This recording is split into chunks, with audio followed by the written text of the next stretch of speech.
ตอนนี้บรรดา CEO ของบริษัทยักษ์ใหญ่ต่างๆทั่วโลกออกมาเตือนเหมือนกันหมดว่าราคาสินค้าอุปโภคบริโภคกำลังจะขยับปรับเพิ่มมากขึ้นนะครับเป็นการรวบรวมความเห็นออกมาจากทางสำนักข่าวบลูมเบิร์กที่บอกว่า CEO ของบริษัทยักษ์ใหญ่ที่เกี่ยวข้องกับสินค้าไล่มาตั้งแต่ของขบเคี้ยวผ้าอ้อมเด็กหรือไปจนกระทั่งรถยนต์มองตรงกันว่าราคาสินค้าต่างๆโดยเฉพาะสินค้าอุปโภคบริโภคราคากำลังจะขยับปรับเพิ่มมากขึ้นอันเป็นผลมาจากนโยบายภาษี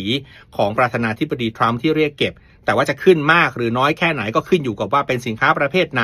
มาจากประเทศอะไรเพราะว่าอัตราภาษีที่สหรัฐอเมริกาคิดก็จะมีความแตกต่างกันไปตามประเภทของสินค้าและที่มาของสินค้านั้นๆด้วยนะครับถามว่าเมื่อราคาสินค้าขยับปรับเพิ่มขึ้นต่อแรกที่เป็นความเดือดร้อนแน่ๆก็คือผู้บริโภคต้องควักเงินในกระเป๋ามากขึ้นไปกว่าเดิมเพื่อซื้อสินค้าที่มีความจำเป็นกับการใช้ชีวิตเมื่อเป็นแบบนั้นเงินเฟ้อจะสูงมากขึ้นครับและเมื่อเงินเฟ้อสูงมากขึ้นผลที่ตามมาก็คือบรรดาธนาคารกลางต่างๆชาติต่างๆก็อาจจะมีความจำเป็นต้องใช้นโยบายด้านอัตราดอกเบี้ยในการควบคุมเงินเฟ้อด้วยเหมือนกันถึงแม้ว่าทางสหรัฐอเมริกาจะบอกว่าอัตราภาษีจะไม่ได้ส่งผลกระทบต่อ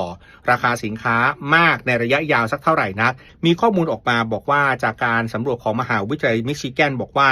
ความคาดหวังตัวเลขเงินเฟ้อของผู้บริโภคทั้งระยะสั้นและระยะยาวมันขึ้นไปแต่ระดับสูงที่สุดในรอบหลาย10ปีที่ผ่านมา